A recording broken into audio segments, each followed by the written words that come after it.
We have a very important guest in the building with us today. We're going to be continuing the conversation on, having a very honest and sober adult conversation. We might have moments where we're joking and we're laughing in the studio, but also being an adult means being prepared to have very serious and adult conversations. So we wanted to make sure that as we continue this conversation and this dialogue around gender-based violence and harassment, that we have an open mind as we go into it and that we open up our hearts to be able to hear what our guest has to say. So without further ado, allow me to introduce him. We have Dr. AUGUSTUS NZIOKI in the building, who is a researcher on intimate partner violence. And I'm so thankful that you were able to make it. Thank you so much. Hopefully you didn't have any issues arriving today. I know. Oh, fantastic. Thank God. Fantastic. Thank you so much for being here. We're actually very, very excited to have you here today, primarily because of not just your professional experience, but also because I think you can shed light on a lot of the conversations we've been having.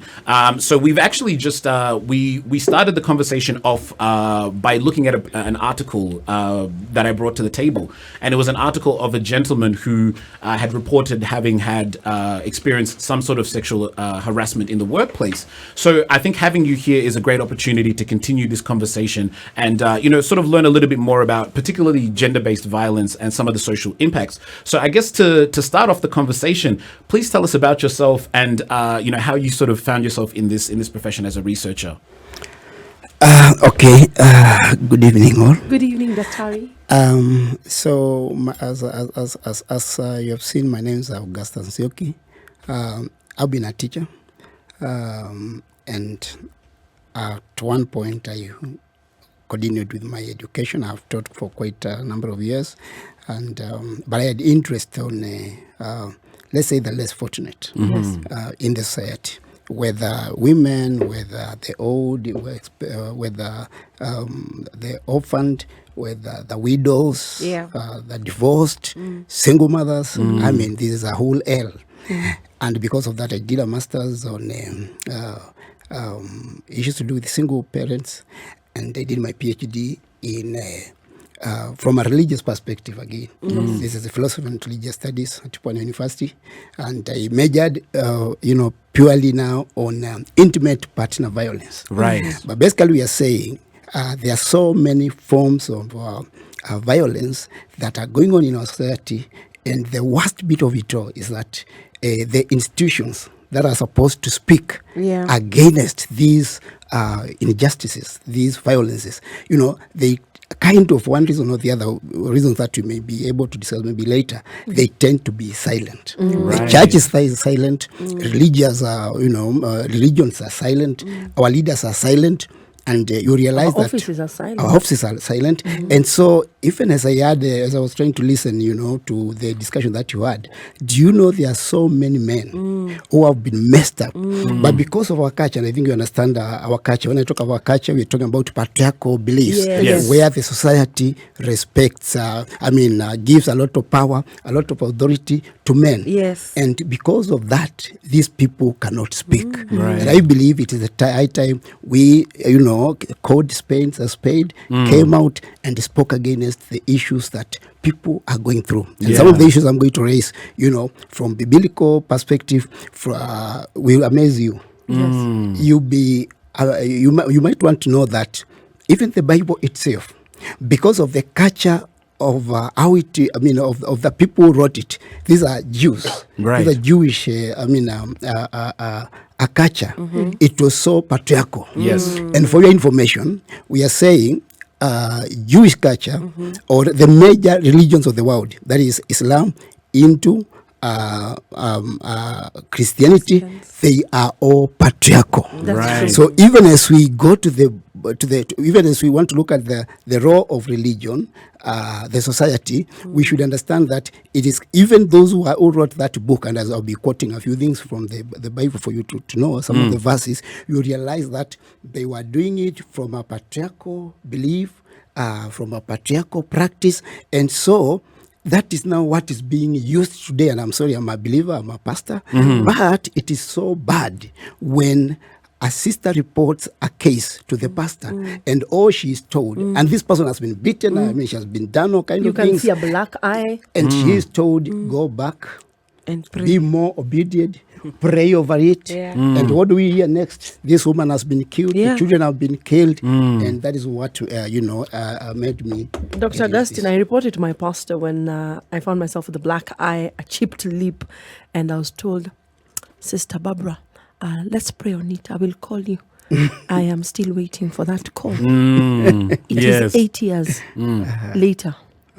So what you're saying is something that I can relate to. And we're in a society where both men and women tend not to be believed, or they do not know where to go. Now I would ask, what actually brings this drive? And I know there are many other reasons, but what do you think, what brings this drive of, and you've talked about the patriarchal culture, where intimate partners tend to just turn on each other? A number of factors will play into that. But I'll tell you one thing psychologically. I've also done a bit of psychological studies. Now, the line between love and hatred is very narrow. Right. The love between The line between love and hatred. And that's why today you are very much into this person, and the next time you are hearing this person has killed this person. Right. The moment a man discovers that the lady has left them, so it turns out now to be hatred. So the same person who called you kind of names can easily turn on you. But more importantly, we are talking about our culture. That's number one. And Kenyan culture, African culture, and I hope you people, you saw what happened during the COVID when the men, were at the time in the houses. Yes. Maybe you may not be aware, but men, women, men, children, they underwent, a lot of violence. Yes. Now, let me make it clear, because of our listeners, that when you talk about intimate partner violence, it's not about physical. Yes. People tend to look at it from a physical, abuse. Yeah. But when you talk about violence, we are talking about emotional, we are talking about sexual, we are talking about spiritual, we are talking about financial, we are talking about, curtail of movement, so that we are talking about threats. We are, this man is telling you, I'm going to marry, I'm going to do this. So I will leave you. So these threats, they cause this woman to undergo a lot of stress and some, agony. They end up committing suicide or even getting into drugs. So what you're saying is, it's not just about physical. Anything done on you, whether threat, whether finances, their husbands will pick all the money from the woman and she's there, whether sexual, whether coercive, whatever it is done. Now that one we refer to as physical. Intimate partner violence. Right. But I'm saying what causes it more, as you have asked, is that we have a lot of we have our culture, which is again patriarchal. Yes. Now that is supporting a lot of it. Then you have got poverty. Okay, then you have got ignorance. This is a woman. She has been raped. She wants to report this case. She goes to take bath. By the time you are reaching the police and all that, the evidence is gone. Yeah. So we are saying, number one, our culture. Number two, our the poverty that is in our society, and now religiously, the patriarchal practices and beliefs and things that are assumed to be biblical, which I'll be able to show you that they've got nothing to do with the Bible completely. So because of all that, we have seen many cases now coming up of intimate partner violence. Right. Yeah. I see. No, I think it's so glad that we've started the show off on this note, because I think there's a lot of, I didn't even consider the point that you made about ignorance and how a woman can be in that position where she has been sexually assaulted, but then by the time it's actually being reported, maybe she's showered and she's tended to herself, and now a lot of that evidence is gone. So I think us having this conversation is something that's going to be very important, not just for us in the room, but also for our listeners to learn a little bit more about really what defines intimate partner violence, and also some of the societal impacts that come with that. So I'm really excited to actually get into this, because I also know a little bit about some of the research that you've done and the different industry, or the different fields or subfields within this space that you have looked at. So I'm really excited to get your thoughts and to really get into this conversation. Now we're going to be on air between now and 10 p.m. and we have our guest here for the entire time. So you also have an opportunity to join in on the conversation and ask some important questions that might be pressing on your brain. That is going to be from 9 p.m. We're going to be opening up our phone lines, which will be your opportunity to call in and ask the doctor any questions that you have around this. Again, we have Dr. Augustus in the building, who is a researcher on intimate partner violence, and we're going to be looking at the social impacts of gender-based violence amongst amongst intimate partners. That is a conversation for this hour. I hope you are strapped in and ready because we have got an informative show for you. Do not go anywhere, ladies and gentlemen. We are the adults in the room. Other adults in the room. We have a very special guest in the building, Dr. Augustus, who is a researcher on intimate partner violence, who's here to talk to us about the social impact of gender-based violence among intimate partners. Now, when we were on the break, you mentioned that a lot of your research and a lot of your work has revolved around interpretations of the Bible and what it says about intimate partner violence. I'd love for you to just to touch on that a little bit so we have a bit more clarity. Okay, so when it comes to the Bible, remember we have got the New Testament and the Old Testament. Yeah. And what has happened is that when it depends now on who is reading. Right. So I should say here that the way we read the Bible or the way we interpret it now depends on other factors. Number one, who has brought you up? How have you been brought up? Yes. What is the culture? What are the beliefs? And so what I want to make clear is that the verses that are used, some of the verses, because we're not going to look at all of them, but some of the biblical verses that are used to support, women to remain in abusive marriages. Right. Or even support violence on women. It is not that they are biblical, but they are just people's interpretation. Right. And remember, anybody can give any interpretation. Yes. Yes. Let's Yes. say, for our sake of our listeners, pick a few of them Yes. and try to go through them. Yes. Now, when we get into the Bible, the first thing that we realize is that in the book of Genesis, they say that Eve was created from Adam's rib. Yeah. Right. Now, to them, and especially to wife abusers, when I say to them, I mean men who abuse women. We should not even be in the first place. It is even anti-African for a man to raise his hand to beat a woman. Yes. If you want to fight with a man. Yes. Or Okay. fight with your peers. Yeah. So we're saying, number it's even anti-African in the first place. Yeah. Now, this verse has been used to mean that because this woman was created from, Eve was created from Adam's rib, then it's like she just was supposed to be an helper. And this one has now been used by men to justify that. When this helper messes, she has to be Reprimanded. beaten. Because you're my helper. I'm the main source here. This is it. Now, but when you go for studies and you try to read some of the books, and maybe I'll be able to pass some of them to you, you realize that the fact that this woman was if God wanted this woman to be just there as a helper, she could have been created from the feet. Right. I see. If God, remember, both Adam and Eve have the image of God. So God intended these people to exist, Together. peacefully. The only thing that differs in Adam and Eve is the roles they are supposed to play. Yeah. Right. Otherwise, the issue of one being, more superior than the other is purely patriarchal beliefs, I see. which were found among the Jews. Okay, now, so if God wanted this woman to be above man, she could have been maybe created from the head. Right. But we find her being created from the ribs. Now, some other reasons that have been given for in the Bible or by preachers or even Christians is that Adam was the one who named Eve. Now, within the Jewish culture, the person who names an item owns that item. Yes. Right. The same case, even within our African culture. Yeah. So people now, because Adam was given this, authority to name, so they use that one now to justify that this woman was supposed to be under man. And because of that, we find very interesting verses in the Bible. I'll give you a few of them. Number one, look at King David. Look at the daughter known as Tamar and the brother known as Amnon.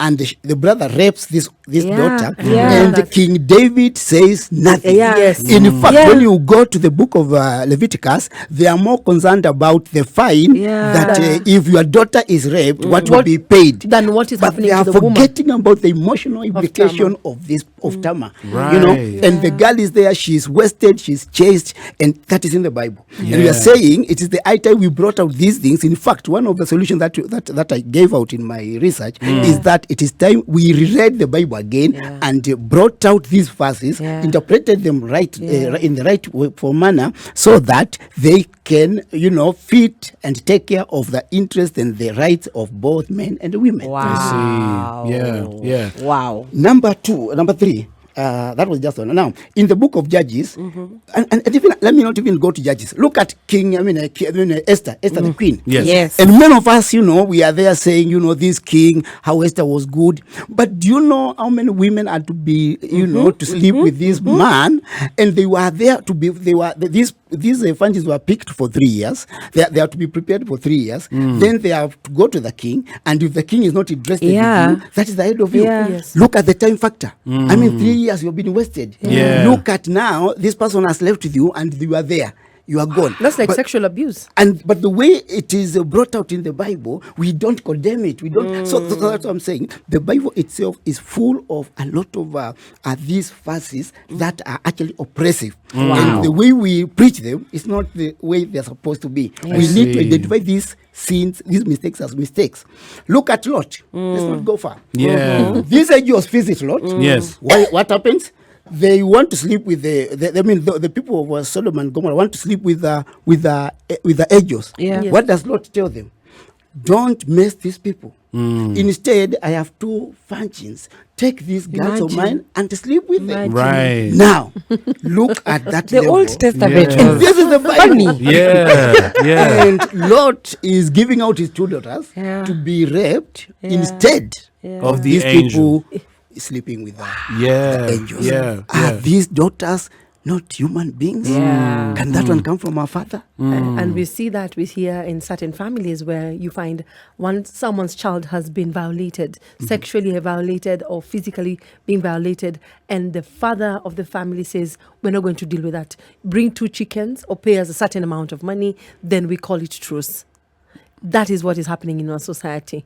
Would we say that as a society, we have failed? Despite our morals, beside our religions and culture, would we say we have failed and we are the ones actually propagating and we have normalized gender-based violence across the board? Socially, I'll tell you this. The moment, if you want to know whether a society has failed or not, the reflections of the morals or the values or the diversions from the morals, if I may call them morals, tells you how much the society has failed. So even as we talk, haven't you seen, and I'm sorry to say this, but, leaders, they impregnate these girls, maybe school girls, and instead of the case going anywhere, the parents are given money and the whole thing is over. Yes. So what we are saying is that as a society ourselves, we have sunk so low, although compared to other societies, we might be better, but we have sunk so low to an extent that we don't value our women. And that's it. We don't value our women. We don't see them as this is somebody that needs to be protected and taken care of. Last week I had a very funny instance. This woman was being beaten by the husband. She's being beaten, she's running a shop. The man goes drinking. Then he comes to the shop, takes the money, and this woman will leave that place at 10, go and cook for the children, and on top of that, this man is beating the lady. So I took it upon myself. The lady, I advised the lady what to do. She went to the police. The following day, when they were to go with the man, the police tells the lady that the lawyer of the family has said that he will not be available, and so that case cannot continue. That is such a lie. And they're trying to... exactly. Yeah, we know things what happened. And that was all. Daktari, is it safe to say that we are not living in a civilized society then? No, it's not that we are not living in a civilized society. I think what is happening is that people are not doing what they should do. The right thing. People are not doing the right thing. And because of that, and especially when it comes to these women, from the law enforcers, the law itself. I mean, go to the police and report that you've been beaten by your husband or by your boyfriend, and they even laugh at you. They'll ask you, what have you done? Then how can we? Okay, I'm just really, when you're talking, I'm like, it seems like we are not safe wherever you go, and it's a reality, then how can we confidently say that we are a civilized society? Now, you see, Because it depends on gender-based violence Yes. has no place in It a de- civilized society. Now, remember, in terms of civilization, now there are so many other factors that come in. Yeah. But in terms of now, the way we relate, and that's why I want us to come to the African culture so Yes. that we can tackle a few things here. Yes. Because it is our culture. If we say we are not civilized, we might be making a mistake. Okay. Because socially, African culture, and I think you have lived outside. Yes. They are very advanced in terms of helping one another Yes. and all that, unlike the West and all that. Yes. But in terms of now this issue of treating women, violence and all that, we can say we are not civilized. And I'll give you examples. Okay, can you imagine a situation? And this is our African culture, where because I paid dowry, okay, somebody pays dowry, and to them, are paid for this. Yes, yes. And the pastor is there, and the bishop is there, and the leaders are there, and The they are parents. supporting that. No, you cannot come back to my parents. End of familiar. We have already taken dowry, a few cows. I mean, are you ready for your daughter to be killed in the name of animals that were paid? Now, I just want to stop you there because I want to continue this conversation, but we do need to take a quick break. But as soon as we get back, I'd love to get more into this, and we can do a quick backtrack when we get back, just so that we're up to speed with the conversation that we're having. Now, if you are just joining us, we are the adults in the room. We have a very important guest here with us in the building, Dr. Augustus, who's a researcher on intimate partner violence, who's here to shed light on the social impact of gender-based violence amongst intimate partners. And we're having a very honest and sober conversation here in the adults in the room. Do not go anywhere. We shall be right back.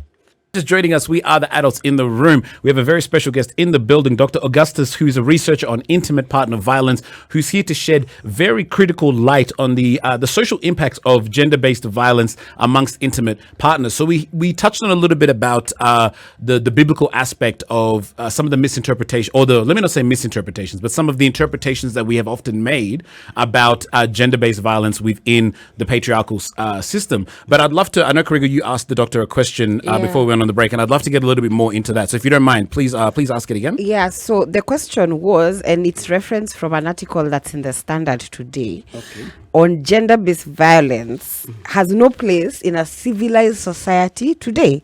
But with everything that you're sharing, I'm like, Daktari, are we really living in a civilized society? But please continue, take it up from there. Yeah, so, for us to talk about civilization, Yeah. one, we need to understand the time, the people, and the place. Those three are very important. So for you to judge whether this person is civilized, okay, is you have to understand the time you're talking about. Because our grandparents, if they were to awake today, if they Oh come my back, they would gosh. say we are not civilized. Yeah. Okay, so civilization, you have to measure it against time, against the people, against the place. Because again, the way our culture is set up, somebody might say that we are not civilized. Now, I'll give you an example of this person. This is an American woman, and she is teaching in an African country. I will not tell you where. And they have an African man, and the woman decides they are sleeping, and she undresses for them to sleep. Now, the man takes that one to mean that this woman, you see, for African man, the moment the woman, undresses and remains with the inner clothes, it's like a go ahead, An advancement. Do you know now this one to become a case? Hiya. Because this woman, that's not what she meant. I see. Okay. Now she was going to bed. And it took the intervention of people to explain the culture of this man, especially if the wife now. The Yes, woman they're husband and dresses. wife. They were not husband and wife; they were just Okay. friends. But you are there. We have been drinking, and we go to sleep, and the lady undresses and leaves leaves the inner clothes. Now the man took it that this woman wanted him to sleep with him. And Yes. it became a big case because that is not what the woman. Exactly. And these are now cultural issues. Yeah. So civilization is a little bit to divine it and say this is civilization. Yeah. Unless you number one look at the people you're talking about, the time and the place. Where are we starting it? Yeah. But let's come to the African culture. And I'll Yes. give you a few things that you tell me Yeah. you'll be able to judge our culture. Now, I've just talked about how dowry is taken in our culture. Yes. And here we are saying that, there are people, immediately the dowry is paid, that woman loses. In fact, the second thing that happens is that the woman changes the name. She drops her name and picks the name of your her identity. husband. Yeah, your identity Contra changes. that. Even in your culture. They tell you, you're not Drop ours. name. Okay. Yes. You might hear things the other time. And these ones I came Yeah, out. it is true, it I came happens. across them when I was interviewing these women. Yes. Now, number 3 is that men, even within the Bible itself, it is only the man who could divorce, not the woman. Yes. Right. Wait, really? Yes. Yeah. Go and read all the the verses when Jesus saying, can you give this woman a taraka? Can you give this woman divorce? Moses, told us Yes. it is only the man who would give divorce. Although under which circumstances? That's why in Islam, In the- a lady would say, nipe talaka. Under and- which yeah. circumstances? This is the If she patriarchal wants thing. out. If he is tired with you, Yeah. it gives you, Yeah. a divorce. Like he's Wow. releasing but you. you, the woman, cannot. Yeah. Are you Be the getting one the whole thing? Yeah. Even if he beats And me, remember, how? this is not biblical. This is now the Jewish culture, Yeah. which is now comes to fit within the African culture. Now, within the African culture, the man could go ahead and marry second, third wife, Yes. Yes. but the woman could not. Nowadays, we are reaching somewhere. Yes. Hallelujah. Especially, But they're jailing us for that. but I'm hearing even No, it's with the time, With this- time. Well, accept. I also think Yes, so. because I we're remember- waiting for South Africa to legalize it yes. completely. I was gonna say there was a case in South Africa where people were pushing, socially pushing for the ability. Yeah, but it's still being fought. Who Yes. says Yes. you can have 3 wives? And why not? Let's balance it. If that's the case, we are human beings. But Yes. let me not say Daktari that for president. I know that one where it can land to me when it comes to my fellow, to your area. yeah. Now, another thing very important is that now during the war, when there was war, now to complete and to for a society to feel that they have fought well, they had raped women. Yes. Yeah. Really? Yes. Yes. Yeah. In fact, Yes. Even in the European society, This is it. If you watch those old movies like the Thor, those ones, that is what happens. that is part That's of what the war. That's what Yes. I'm seeing. I mean, you can imagine where, Yes. where we are. Yeah. Okay. Yeah. But the UN is, and the United Nations against that. That's Yeah. actually that's torture against the humanity. Yeah. Yes. The human rights. because Yes. even we have soldiers who go to war in this time and still do that in Asia and in African countries. Now, Goodness let me me. amaze you with this one that I came up. This is what we call it window cleansing. Your husband is dead. And I would want those people, the ladies you're talking about to call and tell me, when you're talking about equality. And this woman has to be cleansed. The husband is dead. And according to their culture, somebody has to sleep with this woman. We call Yeah. they're called cleansing, their oil. That is a men whose work is to sleep and they cleanse this woman from those. Yes. I know. We have cultures today that still practice that. Yes, and they're done. Kenyan And, cultures. yes. We have got Sad. wife inheritance Yeah. within our African culture. We've got, of course, FGM. Yeah. Now, can I amaze you? Okay, among the Maasais, they were there sharing their women. Yes. So if I found that spear, you just know that there's somebody there.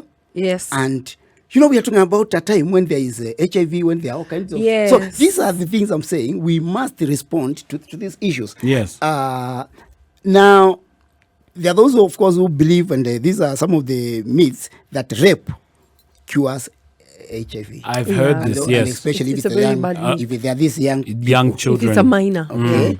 Are you serious? Then, Yes, yeah. worst of all, and maybe this one now. Even others want to sleep with people who have albinism, thinking that will cleanse them off. Yes. Now, women are the few one, and she was saying, hata akinipiga ananilisha.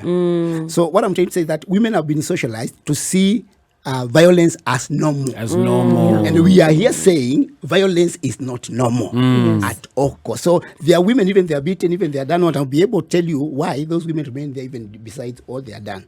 But culturally, that's where we are. Right. That some women have believed that and actually if you don't beat them, You don't love You don't them. love You them. don't love them. so I think we need to reach a level where we can demystify some of these theories. Yeah. Let me ask you a question, and I want you to really be very open and honest, because it's been running through my mind, because we are saying gender-based violence cuts across, and the first hour we focused on the men. So I want to first ask, is there intimate partner violence in a married relationship that affects the men? The men are now the victims. It is there. And if it is there, what does it look like? It is there, but this is the trick part of it. It's never pronounced. Okay. Or as like This the man women. can never come out. And now remember, our culture, men are supposed to be masculine. I did not give you that, and I needed to give you that. The difference between men and women is that men are masculine. Men are supposed to be aggressive. Men are supposed to be competitive. Yes. Men are supposed to be dominant. They are strength. They are courageous. They are control. Right. Women, on the other hand, they are weak. They are gentle. They are tolerant. They are passive. They are emotional. Right. They don't cry. Right. Okay? Men should not cry. So what is happening is that the men facing these issues now, they are forced to swallow those tears and remain silent, because he cannot come out and say 1, 2, 3. And if you see one coming out, then it is at advanced level. What does it look like? Because though? most probably they have been suppressing for so long. Yeah. It's like they've reached their ultimate. Yeah. But what does, and I really want you to tell us when we come from the break, because generally we know what intimate partner violence may look like for a woman, because as we've said, women are the most affected. Yeah.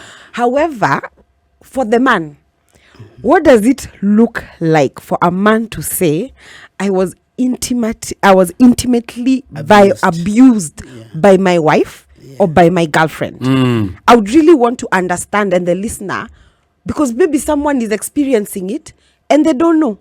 Yeah. It takes many forms. You know, it's very easy. Yeah. Especially when the wife has financial control Exactly. over the man. Right. So this man will do whatever the woman. When we come Yeah, back, remember, you'll tell Terry us. has said also, we need to stop looking at intimate abuse, gender-based violence from a point of the physicalness and from the point of sexuality, but it could be emotional, spiritual, financial, or anything that is suppressed. That is just part of it. So I think it cuts across, because yes, financial control amongst other control make women, some women, not all of them, feel like they have a hero syndrome against their spouse. Yes. And I'm glad that you asked that question, because know, I really right? do want us to get into it. I would really love to see, like, he gives us an example, because this is something men don't talk about, and it happens at home. Yeah, and this was the reason why we had that conversation in the first hour, because it's about raising awareness and letting people know that this is actually wrong. You know what I mean? So I'd love to get your thoughts on the conversation. Make sure you chime in on the conversation on our social media handles. That is at SpiceFMKE on Instagram, Facebook, and Twitter. We're going to take a quick break, but SWV is going to keep you company. In the meantime, we are the adults in the room. Just joining us, we are the adults in the room. The conversation we're having today is on the social impact of gender-based violence amongst intimate partners, and we actually have a very esteemed guest in the building, Dr. Augustus, who is a researcher on intimate partner violence. He has a vast, many years of experience, and I'm so glad that he's here to shed light on this, because something I keep saying is the only way that we can grow as a society is by having honest conversation and informing one another on this. So before we went on the break, we were touching on something that you brought up, Kriegel. Please continue. So, Daktari, I want you to just paint for us a picture of intimate partner violence in the home, where now the man is a victim. Now, it takes different forms. As I said, when you talk about IPP, that's intimate partner violence, it's not the physical only, but from emotional to financial to economic to sexual to social, Spiritual. to spiritual. You would be amused how many women pastors how many years they take before they can be promoted to become reverends or even bishops. Okay, and that's in the church. I mean, you'll be amused how many times women cannot officiate certain ceremonies, and yet they are qualified. They are qualified. And the whole thing has got nothing else other than patriarchy. Right. Remember, the man going to report this person to the pastor the pastor himself is a man. Yes. So the moment the wife of the woman is reporting, I had a case where the woman is reporting and she reports to the pastor, and the next thing she's seeing the pastor laughing with the husband. Yes. And that was the end of the whole thing. Yes. Now this is a man. So what we are advising that we should have counselors, both male and female, in the church to listen to these cases. But to answer you specifically, one, women will use their financial power to mess this man. How do they do it? They will come home late. Remember, now, if this woman is married and she's controlling, she's in control, the man has to come earlier than the woman. And if should he come late, he has to explain why. Where are you from? Late. Somebody you find the door locked. Okay. Now, it's even worse because the woman decides when she's going to have sex. Yeah, I've heard of that. What was that? Yeah, sexual manipulation. Wow. In Okay. the homes. It's even worse because the woman decides how many children she's going to have. Aha. Worse is where the woman decides to have an extra man. Wow. Yes. Yeah. Wow. We have currently known that there are women who, Yes. So this man has got nothing else, and especially now if she's lying on this woman. Yes. And the worst of it all, and let me give this one because I interviewed this woman. You see, the men will beat these people. They will violate on these women. But then sometimes things change. Maybe the man or the woman, the man loses a leg or something happens. It becomes, incapacitated Yeah. or crippled. Yes. Yeah. No, that is the time the woman will pay back. I see. So I had this case now where the Seen man that. was jailed for life. Really? And the woman has to continue visiting this man in the jail. So when the woman is paying back because of what you did to her, when she didn't die, she was not in a position and all that, now it becomes a very worse form of violence. I see. It's even better when it comes from the woman. I have a question on And just what you've answered a Wow. moment. You've said intimate partner violence when a woman is in control, and I agree with that. But you've given an example where when a woman is in charge and controls the number of children they'll have in the family, we consider that as intimate partner violence. Because I'm taking care of myself here, Daktari. No, yeah. Yeah, but how do we make? Yeah, he wants, for example, he wants 3 children or 4, and I'm thinking we can't afford it, or even maybe leave alone not affording it. I'm thinking I'm in a place where I don't have many. I don't want to, Finance. or I don't want to have more children. Maybe I remember what I went through. Yeah, So if I'm putting controlling measures, is that a form of intimate violence? At that level, it's not. When does it become a form of violence? When the lady, you see, what's a marriage? I mean, it's people coming together, Yeah, partnership. amicably, partnership. So if we are going to have 3 or 4, let's both of us talk and agree, reach some consensus or agree to disagree. But what happens is that in this case I'm talking about, it is the woman who decides, Right.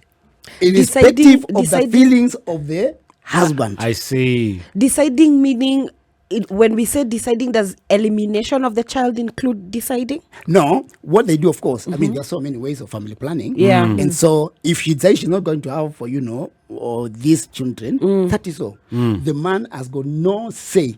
But we are saying, if then it's the issue of finance because of the family and all that, So let here us you- come together and agree. Right. So here I'm not consulting him. You're not consulting. So I've just decided I'm having 2 or 1, And that's all. Let In fact- Arnold do what he in needs to fact, do. I had a case where the woman was implanted, I don't know, The for non- something And for she 10 did not years. communicate. Right. For 10 years. And the man has been trying all he can. No, that is actually intimate. Right. So that that's makes an sense. example of the man being Intim- abused. Yes. Intimate partner This man violence. is looking for children, and you know very well what you've been implanted for. And you never communicated. and you don't tell the person. Oh my God. Until the case now was brought to me I as a see. counselor. Yeah. And the man is ready Okay, that I to. Wow. didn't know. I was thinking I'm protecting myself. Okay, no, I've not done it, but I'm imagining maybe a woman could thinking like I'm taking care of myself. Wow. Yeah, there are 3, if you allow me, I just talk about 3 or 4 phases here that are quite misused by people, even before we go now to the effects of this violence. Number 1, and these are phases that are taken out of context. You see, you cannot read a verse, and even if you wanted to read maybe this magazine, the moment you come and to read just one sentence, you need to understand to understand the context. I'm sure you Yes. can Yeah. understand. Yeah. But what is happening is that now we take a verse, read and interpret to suit and Our narrative. Yes. and just with that, this woman should obey. Yeah. Now the question is Submission. now. I see others shouting here online. Daktari, give us one moment. Yes. We'll get into those verses Yes, in yes. 1 second. I can see this conversation is getting people riled up. I like it, and this is how we can actually learn a few things. So I think even for us It's as the adults in the exciting. room, yes, it's exciting, and we're learning so much from the doctor in the building who's here to really shed some light on the social impact of gender-based violence amongst intimate partners. Now, ladies and gentlemen, this is your opportunity as soon as we cross over into the top of the hour to join in on the conversation. If you have a burning question, a pressing question, maybe you want to contradict something that he has said, or you want to put an argument to the floor, this is your opportunity to engage in adult dialogue right here with the adults in the room on SpiceFM. Now is the time, and the number to call is 0719 012 600. As the show goes on, we're going to be taking your calls, and we're going to be sampling your views also on our social media handles. Do not touch that dial, because we're going to take a quick break, but we shall be right back. We are the adults in the room. Going through a very interesting conversation. We've been shedding some light on the social impact of gender-based violence amongst intimate partners, and we have a very esteemed guest in the building, Dr. Augustus, who's here to educate us on it. And he's not just any regular person. He's somebody with a vast array of experience. He's a researcher specifically on intimate partner violence, which is why we felt the need to have this conversation. So I don't even want to waste any time. I'd love to You've continue forgotten to the conversation. say, maybe people don't know. Do you know he's a listener for SpiceFM? Oh, yes, true. Very true. Yeah. Yes, from the county of Yeah, Malindi. Yes. I just want to clarify one thing Yes. before we go into the verses. You want to, okay, and I'm just going to read it as I've typed it. So a lady who goes and gets herself a contraceptive plan without consulting or informing her partner is an example of GBV amongst men, intimate partner violence. Is that what you're saying? Exactly. Yes, I hope it's very clear. Yes. it is. That's That why. has- That's actually why I asked that If there's question. one thing I'm going home with, Yes. it's that. That knowledge. Because as a woman, we have, and I like that in between you've been talking about society, ignorance, information. I did not know that. I thought it is a woman's job to protect herself with or without the affirmation or knowledge from her partner, going ahead and just doing it on her own. But now you're saying that if she does not inform, consult, have the conversation, it's a form of intimate partner Let violence. me give an example of that. Think of your husband Yes. who goes and does a bisotomy. Is it called a Vasectomy. Vasectomy, yes, Vasectomy. yes. without My knowledge. Yes. And it is So that's actually also- yes, because it's actually a case in court for that. So that's also an example Yes. of intimate partner Yes, violence. because Yeah. now you'll be waiting to get Yes, children, yes. and nothing is coming forward, and this person is not telling you. Only you discover it maybe 2, 3, 4, 5 down. Yes. I know there are women listening to us. I think we tend to forget that marriage, as he said, is a partnership. Yeah, And we you need to know? consult. So the moment, even in any partnership or relationship, like we have a relationship, the moment we do not consult each other on something which we are supposed to consult each other, and we are, for example, Arnold and I don't consult Karigo on something, plan our sides, do things behind the scenes, then involve her, indirectly we has emotionally affecting her. I think that's what Dr. is saying. This is in fact Yeah. now what happens with any of those other over the spouse, whether when the man discovers that you have done those implant, or the woman discovers this man has done, now it tortures them psychologically. Yes. There's a lot of stress and depression. Some can even now get into drinking. You're wondering why, because she cannot understand how did my wife reach that level. Last week I had a case. These people sold land, and the woman was given money to keep, but the man went and got that money without telling the wife, took the money to the bank, less 60,000. Wow. Right. And what happened? When the woman discovered, when she went to look for where she had kept the money, the money is Yeah. not there. Yeah. You know, the moment she discovered that The man is. the man was not there, Yeah. she overreacted. I don't want to tell you what she did, but she almost poured the tea. She hit, she could not understand. Why would you are my husband, you have given me the money. If you want to take it, why did you Just not tell me, yeah. that you have taken it, Yeah. And we had to sort it out for 3 hours. Yeah, yeah. Because an element of trust comes to play. Yeah. Why are you doubting me? Why can't you speak to me? Yeah. That's the same thing in any relationship, that if you actually deprive or omit certain omissions, it brings a problem. Yeah. Wow. Yeah. Talk to us about submission. Now, Because let me tell you why. Jimmy Kioko, wives should submit to their husbands. Hi, mambo ya feminism, undercover ya civilization and equality will not go anywhere. Now, Jimmy, maybe you did not understand the conversation. We're talking about intimate partner violence, and Jimmy is not alone. We have a lot of people when we start having conversations about gender-based violence, and today we are touching in both angles. They tend to think we're fighting more of equality, or we're fighting about feminism, and I don't think that's the conversation. Yeah. And Jimmy, amongst other people, which you've seen some of the comments, are believing that women should submit, women should obey. What are your thoughts about that? Now that comes from Ephesians 5:21, chapter 5, verse 21 to 22, 23. And when you want to read this verse, don't just stop at women should be submissive. Now that verse goes, and this is Paul writing to the Ephesians. Yes. And he goes on to say that men or husbands love your wives as Christ Love the loved church. the church. So you don't expect your wife to submit if you are beating her. Yes. I mean, where is the love in beating? Yes. So we are saying, let's That not is just slavery. let's not just read this verse. Women should be submissive. Finish the whole sentence. The whole sentence. Yes. That husbands love you. So when there is love, submissive comes automatically. And that's naturally. very You don't true. force it. You don't Yes. need to tell the wife, I'm the man, Yes. I'm the boss. She Just will know. like any boss Yeah. somewhere trying to say that I am the boss here. And we know you're the boss. I mean, we don't. Yes. You know, things should just come automatically. You Yes. love the wife. And I agree. I have yeah. a theory where I say, but the moment you have to assure someone, the moment you have to remind someone of your status, of your title, then there is a problem. And the call it problem inferiority is complex. complex. Yeah. And it's not with the other people, but it's within yourselves. Now, talking about intimate partner violence, we've talked about men, we've talked about women, and touch an area where many of us never like to hear about. Do we, and heterosexual partners, we tend to hear about the gender-based violence. Do you tend to counsel, or have you had opportunity to hear about gender-based violence and in terms of people who are not the LGBTQ? Have I said correctly? Yeah. Sorry, that line is usually very long for me. Queers. Yes. Queers. Do they tend to also suffer this same predicament from like And the not, I don't, not, currently there's heterosexual? something they are trying to show on. I mean, to do in the internet, known as is it a loyalty test? Yes. Right. Now, what is happening is that, in fact, within those communities, you know, the ones you've talked about, the queer, Yes. it's not. Yeah. So there's a lot that goes on behind the curtains. Now, number one, we may not know it because you see, not very many people are ready or willing to come and say, I'm a queer. You know, this is what I Prescribed to. So they My sexual orientation is different. You know, And this is what I'm going through. yes, and especially in our countries. Okay, maybe outside there, you know, it's Yeah. there, it's known, they are there. But and this has been, okayed in their constitutions.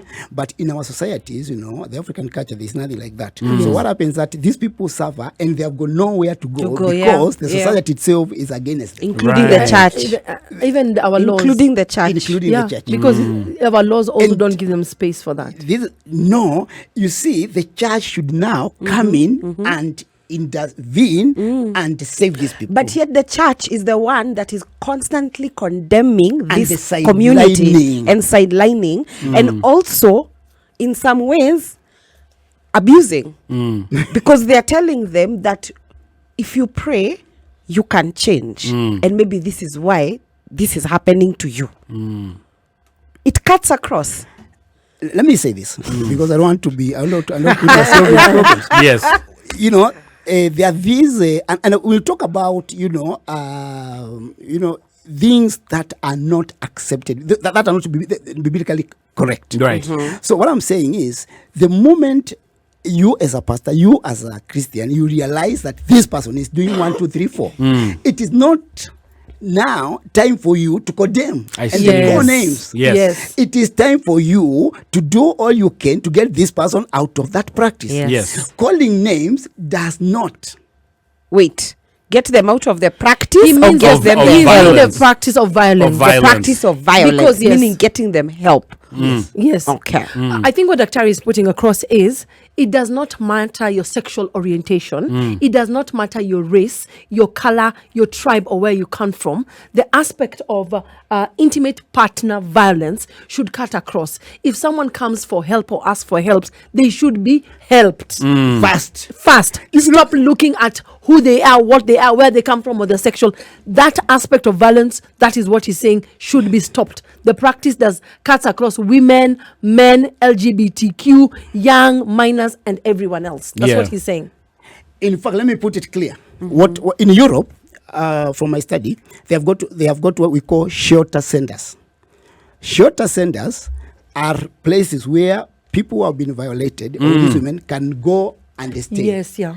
So in Africa, is the high time we had, shelter centers in our churches. Right. Because if this woman or this queer person is being violated on, Yes. Yeah. but they have got no place to go. They are still with this man. So what do you expect? I mean, the violence will continue. Will continue. But if she could be separated, and that's why I'm saying, stop. I mean, the pastors and church leaders and religious leaders should stop, making people quoting verses that God hates divorce, Yeah. forcing people to remain together. Yeah. And the next thing we hear is the woman has been killed, the children have been killed, and that is the end of it. Yes. Let us first of all see whether we can have some separation Yes. and solve the problem.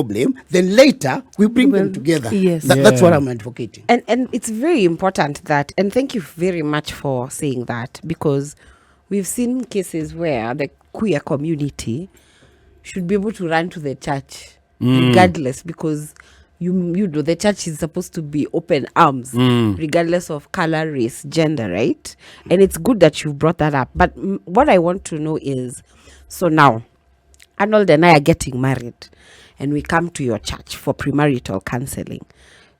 The conversation of gender-based violence, does it come up? Now, in my interview, I interviewed 52 people. That women, 10 pastors, 12 gender officers. Okay. That's 52 in number. And out of that number, a good number that were, remember I was dealing with women who were facing IPP. A good number that were in IPP relationships were married culturally. But not maybe. Now, Wow. then when we went to the church, Wow. the issues of counseling, number one, the people, we don't have trained counselors. Yeah. That's what I want you people to understand. Okay. You see, as a pastor, pastor will bring in the spiritual aspects. They will counsel you, but we need them also to be trained on how to deal with these other matters. Remember, human being is a sociable being. It is not just the spiritual. There is the physical, there is the financial, there are the issues, to do with other things. So we are saying the government should make a point of making sure that if not many, but at least there is a counselor within a sub-county who can be going around these churches doing counseling, and not just counseling, a male and a female, because there are issues that I cannot help you as a man, Or you might not understand. where or it I may comes not from. understand. Right. That is where we are. Yeah. I like the part you're talking about premarital counseling, because I went for it. But you're right to say sometimes when I think about it, even when we're having this conversation, there's certain things that we never talked about. And even when I ask my peers who've gone through it, we never touch on issues of gender-based violence. And that is because maybe the people who are training us are coming from a spiritual angle. So the other things, and when we asked questions that dealt on sexual matters, you could see people toying around, because I remember I had in between the class, someone asked one of the leaders who was doing the class, what are your thoughts about fellatio?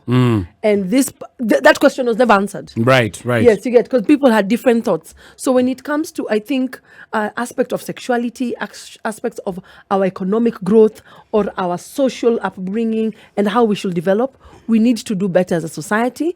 And the more, since you're a leader, maybe you need to, in your church and in other areas, you need to put that across, that premarital counseling is just not from the spiritual aspect, but it needs to be spread across other angles. Yeah.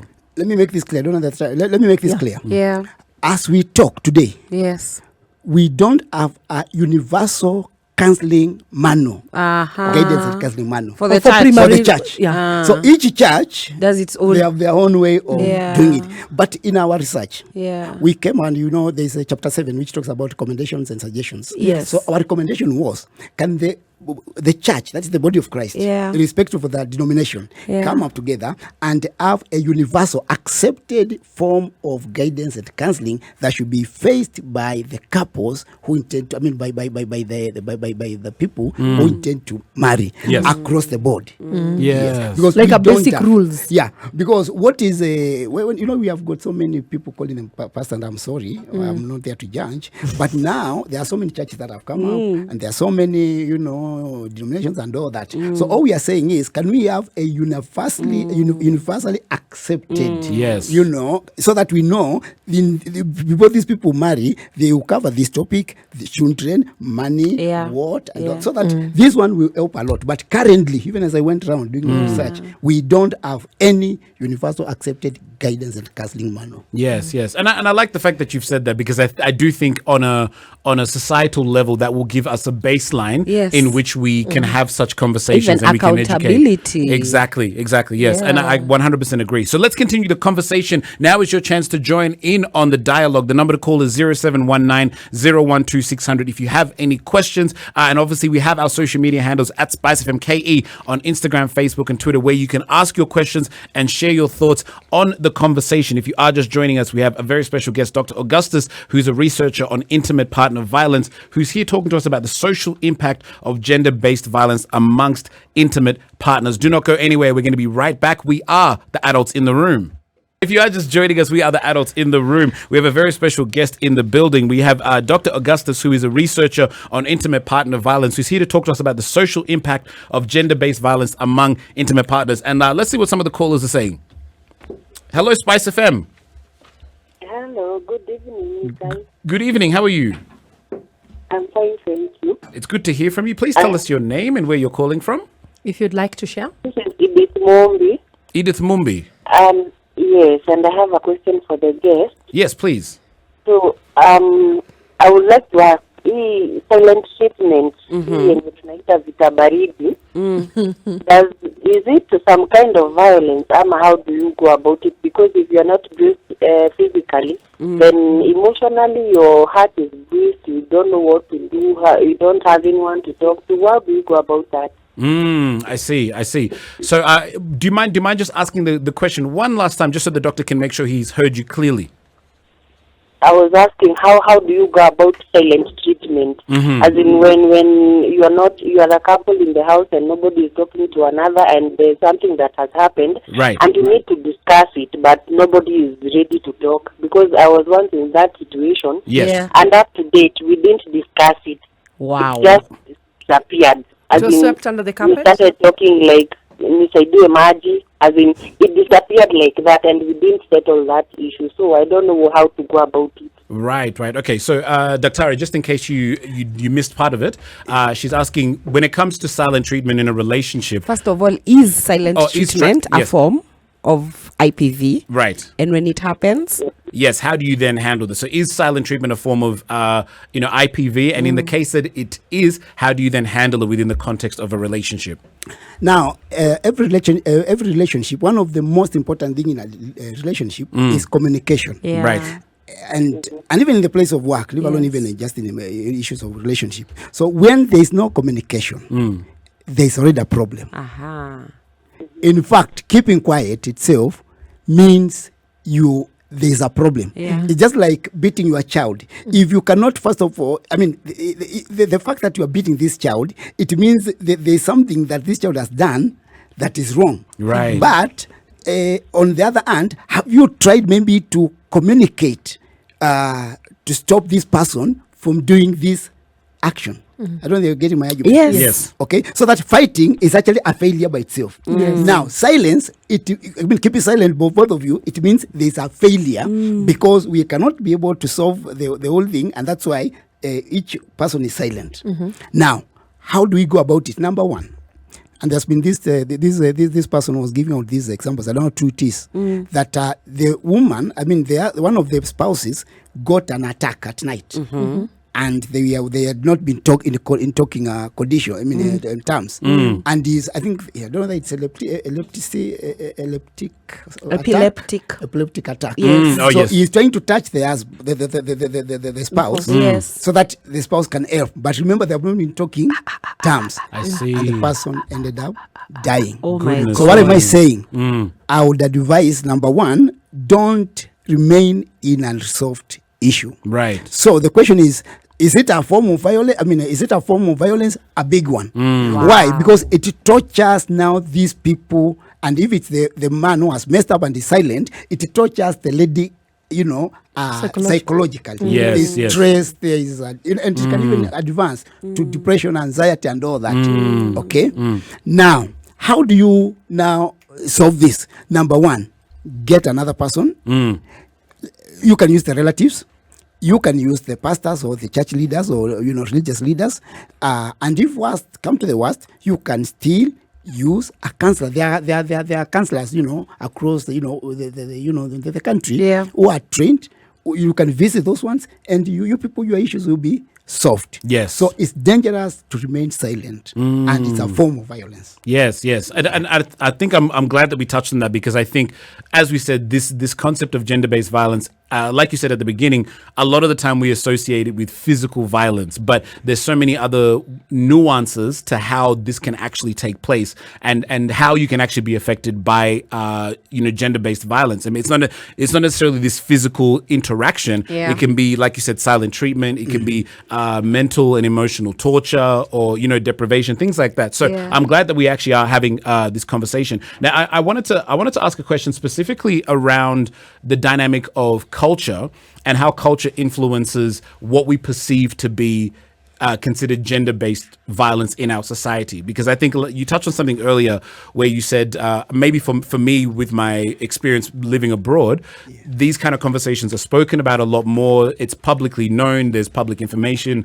There's a lot of campaigns that happen. But on a cultural level, a lot of the time, some people may not even realize they're in a situation where they might be experiencing, gender-based violence. So from your experiences and from your research, how does culture actually influence people's perception on what is considered and isn't considered gender-based violence? Now, it plays almost 60%, because culture, remember, is dynamic. Now, our societies are patriarchal, as I said. And what is considered now, patriarchy believes that men are superior. There are certain jobs that are meant for men. Yes. I'll even amuse you. When you slaughter a goat or that chicken, there are certain parts that have to be eaten by the men. That's so true. And Yes. we're talking about people in the church believing that. Now, so because of Civilized people also This who is have it. exposed, who have degrees, masters, and doctorates. Yes. and if you ate some of those parts of that chicken or that goat, Yeah. you can actually be fined Yeah. in the African traditional culture. So what is happening is that because of ignorance, because of lack of understanding, because like in the Europe they understand so much about human rights and all that, in our society, because of now these cultural beliefs and the practices, now we tend to take these violence as normal.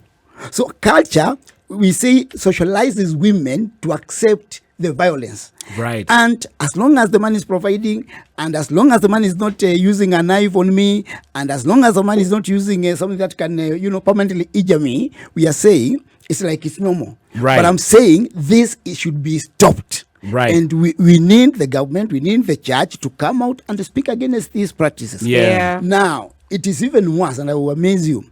From our research, 30% of the women seated in the church are facing some form of violence. This is a study. Yeah, Right. that's Been true. done. I've read about that. You've seen that? Yes. Okay. They may not be able to talk. Yeah. Remember, as a wife, as a women, they are ready to protect Their that husbands. institution, their husbands. So they will suffer silently. Right. But we are saying these cultural practices, some of them have got no basic foundation from the the Bible. I see. Dr. Augustine, just before we go on the break, I'd like to ask this. You have said, and I totally agree with what you've said, even the studies I've read about them.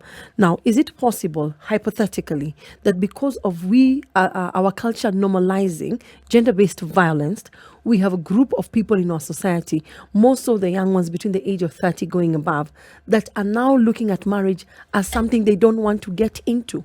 Because of what they see that is unspoken, because of what they see that is never addressed.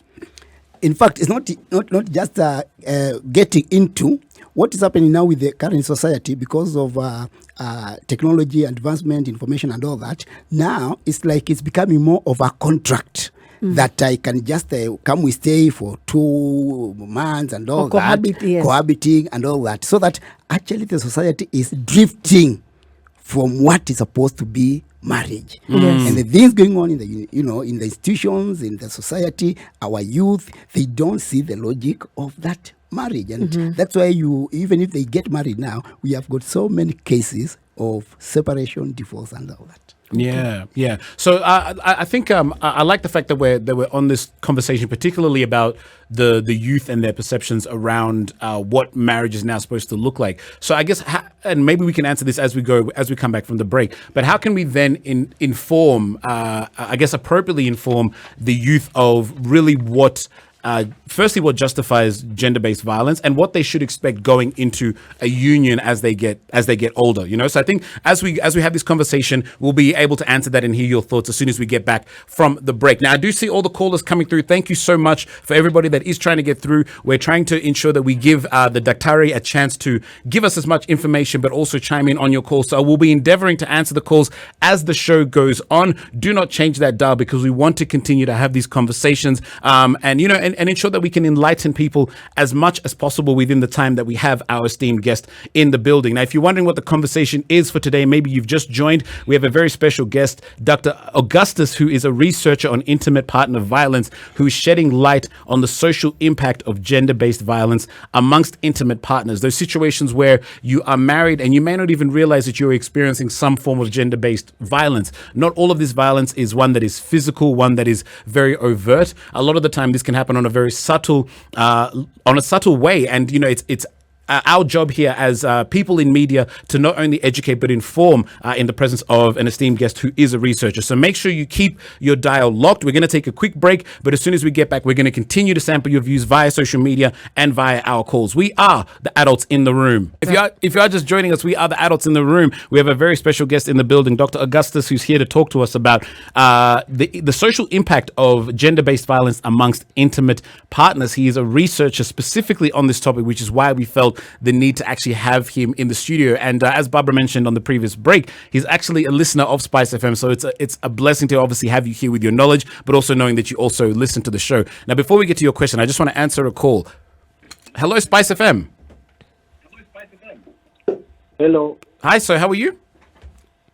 I'm good. It's good to hear from you. Please tell us your name and where you're calling from. I'm Peter from Nakuru. Peter from Nakuru. It's a pleasure to hear from you. Thank you for calling. Yeah. First of all, I'd like to inform you that I like taking life in a different perspective. Mm-hmm. And I've been following up with you people for some time. Thank you. Now that you like talking about relationships, I have a few questions for you. Yes, please. Now that you are you aware of what is happening in the society today when it comes to matters concerning love? In what context, sir? Okay, the context is all about many people are advising young men to get married, but our women today are full of filthiness and holiness. You know, all this kind of immoralities. Right. How do you advise us? Right. Okay. So you're saying you believe that in this day and age, the women of this day and age, you said that they don't have substance. Is that what you're saying? Yeah, they don't have it. Immorality. Even men. You don't think some men don't have substance, or it's just only women? Okay. They have it, but women those who can change it are women, because it is not a must that they got involved in such actions. So for the men who have it, they cannot change, but women, they should change. Okay, let's say that some women changes, but for a man maybe like me, I've never been got involved in such things. Now I feel so guilty being involved in such kind of a relationship with dirty people. Right. For me, I will opt not to answer because today we have Daktari in the house. Yes. I want Daktari to answer. Can we go over your thoughts? Can we let Daktari answer? Well, in fact, I still don't understand his question. But it is very in a very different light. Yes, hold that thought. I'd love to hear from you, Daktari. Yes. What are your thoughts on Peter's query? Okay, it's a very genuine concern. Number one, I would want, and I hope he's listening to me. There's something we call fallacy of generalization. It's very wrong to assume that because 20 people that you know are doing 1, 2, 3, then you generally assume that all women are of that caliber. Right. Let's not do, what you call fallacy of generalization. Thank you, Daktari. Right. I see. Okay, to be brief from my side. All the women that have come along are like that. Okay, your dating pool is wrong, my dear. So you cannot. I like what Daktari has said. The fallacy of generalization. You cannot assume that every woman is like that, and we cannot assume every man is like that. It is just categorical, as Daktari is saying. Okay, and another then thing. let me tell you something else. Now, there's something we call relativity. Now, for example, when we say rich, now there's somebody when he has 1 million is rich, and there's another one when he has 1 million is poor. We call it relativity. It's something we cannot explain. So I want to tell you that it's also very important for you to understand how you are judging those women. I mean, whatever you might be saying is not good. Now, how do we determine? What are the determinants that we are using to qualify that these women are bad or they are good or these men are bad? There's something known as relativity. When you say beauty, maybe somebody looks at the color, another one looks at maybe the size, the height. So I'm talking about relativity. Please let us not judge people, uniformly. Because there are factors that there are things that don't have meaning unless now we put it to them. For example, I've just given an example of richness or even tall. There are people who you thought they are very tall, but others, if you took them to and compare them with others, you would find that they are very short. So I'm just saying, let's not be relative. I mean, let's allow.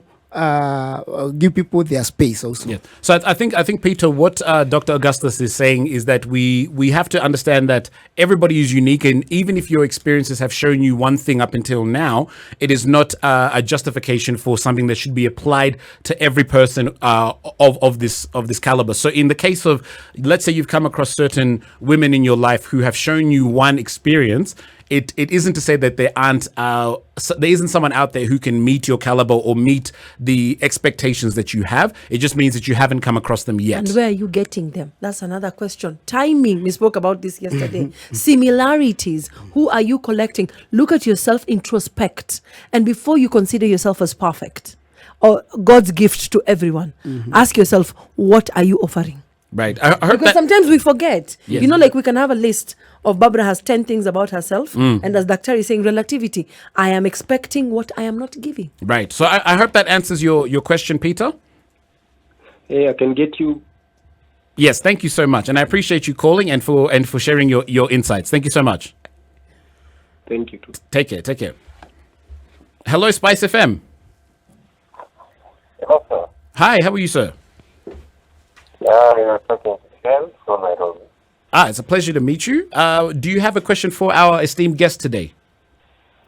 No, I don't have a question. However, I have something to say. Yes, please. Please raise your voice. We'd like to hear you better. So, first of all, I want to thank the show. Yes. I want to thank the kids for shedding some light on issues that are affecting us. Yes. And this issue of gender-based violence and so on. Right. I think I have to quote something. Yes.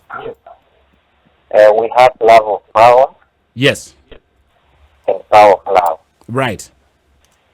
Very different things. Mm-hmm. You're saying we have the love of power and then the power of love, and they're two very different things. Yeah, they're very different things. Mm-hmm. When we want to wipe away this issue of gender-based violence, Mm-hmm.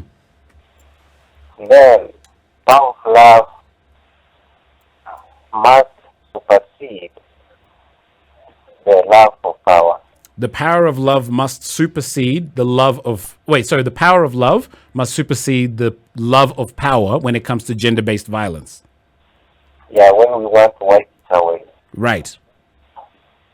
So sometimes, you cannot abuse something that you love. Yeah. Right. Very right. When you love somebody, when you love something, then you have to take care of that something or that person. Right. So that is where the power of love comes in.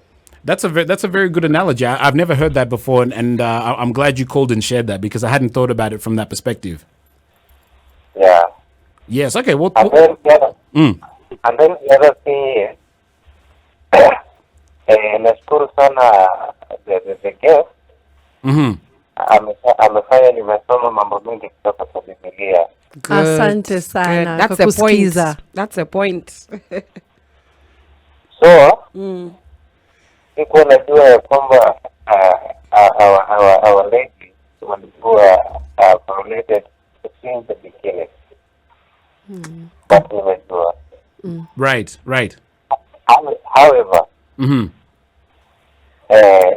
I think the guest alikuwa anaquote majority of it from Old Testament. Right. So, Old Testament, basing on my perspective, the way I understand. Hello, you there? Hello, you there? Oh, it seems like we've lost him. Please give us a call back so we can finish your point. But we do need to take a I've gotten break. what in a he's sec. trying to say. Allow me to direct it to Daktari. He's saying he's learned quite a lot, especially did not know that most of the women were being violated in the from the biblical aspect. But he's bringing the point of we have given, or Daktari has quoted more from the Old Testament. What about the New Testament when it came? I see. Okay, so we can get into that when we get back. And I know, Karigo, you also have a question for Yeah. our guest as well, Yep, which we'll be getting into as soon as we get back But just from this before you break. go, he said something about love. Yeah, the About love, the power. of love. One of the person I interviewed said that because the Bible says when you get married, you are two. You are no longer two, but you are one. One. Can you beat your own body? Yes. And that's really powerful. Yes. Very powerful. If you're one. Yes. That's very powerful. Yes, so we're going to be getting more into that as soon as we get back from this break. So everyone that is attempting to call, we will be endeavoring to answer your call as the show goes on. Keep them coming through, and we'll hopefully be able to get you on the line to ask your question to our esteemed guest. If you are just joining us, we are the adults in the room. We have Dr. Augustus in the building, who is a researcher on intimate partner violence, who is here to shed some light on the social impact of gender-based violence, specifically when it comes to intimate partner relationships. Do not go anywhere. We are the adults in the room. Prayers that we can all come out of this conversation with a little bit more knowledge on the social impact of gender-based violence amongst intimate partners. So we do have an esteemed guest in the building, Dr. Augustus, who's a researcher specifically on intimate partner violence, and I'm so glad that we've been able to have him in the studio to have this conversation to shed light on some of the things that we may not know about. Firstly, what justifies and what determines gender-based violence, but also how it has a social impact on our society. Now, we did have a caller who raised a very interesting point. He was speaking about the idea of the Old Testament teaching us one ideology around what it says that couples or women should do in the context of a relationship, and how a lot of these teachings, based on your interpretation, can very easily sound like women are being told to stay in relationships that could potentially be violent. So I'd love to get your thoughts on the conversation, on the question that the caller asked. Okay, I want to make it clear that I used the Old Testament because those are some of the biblical verses that are used when we are doing counseling by pastors, by counselors, by church leaders, to have these women remain despite what they undergo, and we end up having femicide. I mean, we've known women who have been killed Yes. in the name of remaining in those marriages. So all I'm trying to advocate is that if the violence has reached a level where the life of the mother or the life of the children is in danger, we allow for separation and they can come back together later when they are helped. However, I want to go to the New Testament, and number one, I'll show to show that in fact, if there is one person who went against the culture and the beliefs and the norms and the practices of the Jewish culture to fight for women, it was Jesus. Yeah. Right. Look at the woman who had the flow of the blood for 12 years. The culture of the Jews did not allow Jesus to go near that woman. Yeah. But this woman even touches Jesus, and Jesus releasing the healing to this woman. I mean, look at Zacchaeus. This is a tax collector.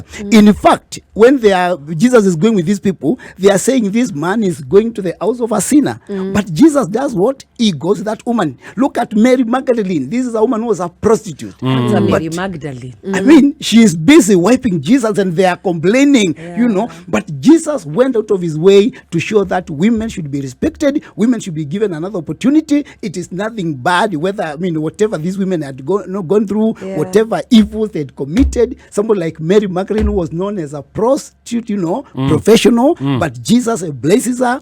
And she becomes one of the supporters. Yeah. So it doesn't mean that in the New Testament, in fact, if there's one person who fought for the rights of women, and I don't have the time, but when I come back, maybe one time we will be very sure to share this one. Yes. It was Jesus. Yes. Paul again also wrote a lot about women. He defended them. His letters. Those who are married, they can remarry. Paul wrote a lot, defending the women. Yeah. Why are we oppressing our women? Yeah. But more important, and I want to say that, to make this one clear. Now, there are those who say suffering is biblical. And so women should persevere. Right. Because I've heard Jesus that. suffered. But that was the savior. Right. So that we don't suffer. And I I'm not see. the savior, so I should not suffer in this marriage. Yeah. And the worst is, we don't know your suffering if it's going to take you to death. Right. Why they suffer? Which is better? Yeah. To let this person separate for some time or to have her killed. Yeah. But, and lastly, and I want to set this example. Now, Jesus did something that is amazing, and I know you may not be aware of it. Now, Judas used to steal for Jesus. Yes. For the 3 years they were together in the ministry. But do you know, up to the day Jesus is coming to tell these people who is going to betray them, okay, none of the people, Jesus had never told them that this guy was a thief. In fact, he tells them, one of you is going to betray me. And they're asking, which one of us? Why? Because Jesus had tried all his best to cover the sins of this person, despite Judas having been a thief. Yeah. Peter never knew, John never knew anything about it. And what am I saying? Husbands should cover the sins and the mistakes Of the their wives. wives. And vice Love versa. them, Yes. and vice versa. That way there will be no violence. Question. We are in a scene, and I just want you to answer this question in 1 minute, because this is something that happens in marriages, in relationships, in homes. Is rape inclusive of IPV? Now, And what is rape This in is the it. context of IPV? Because many women and men don't know Yeah. that they're experiencing rape. Now, I had a case where a woman who had given birth through operation. 2 weeks later, the husband slept with her, and that oob, that wood, It opened. Ruptured. ruptured, and she had to be taken back. When I talked to the woman, she said, "No, but now what could I do? This is my husband. I could not deny him sex." That. Now, anytime somebody is sleeping with you without your consent, okay, Yes. it can be termed as rape. So there's nothing like conjugal rights and submission The here. conjugal rights have to be on agreement. Yes. Now, in our African culture, there's nothing like rape. We call it forced sex. I see. And I'm so glad that we've had the opportunity to have you in the studio to shed light on this issue. And given your research and given your experience, it would be an honor to obviously have you back and to, dig more into this. But unfortunately, we have run out of time. But firstly, I want to thank you so much for taking the time to come into the studio and to, to educate us on some of these matters. Now, before we end, please feel free to tell our audience a little bit about yourself and how they can get in contact with you if you would like. Okay. My number is 0722 355-248. I've done a lot studies on women and especially the less fortunate. Yes. And we are coming up with an organization in Malindi very soon where we want to get in touch and help women who are dying in these abusive relationships. And please, if you are there, you are being fought, you are being, and you go to the parents tell you to go back. Please, let's do all we can. Get in touch with me, and we are going to see how we can help such a women. Thank you, and God bless you. Fantastic. Thank you so much, and I appreciate you coming in. To everybody that called, we thank you so much for your involvement. And to those numbers that we couldn't answer, I'm so sorry. We have run out of time for the show, but we will ensure that we have Dr. Augustus in the building again to shed more light on this conversation. So make sure you keep an eye on our social media handles for when that time comes. On behalf of everybody here in the show at SpiceFM, we thank you, and we'll see you tomorrow from 7 p.m. Good night, ladies and gentlemen.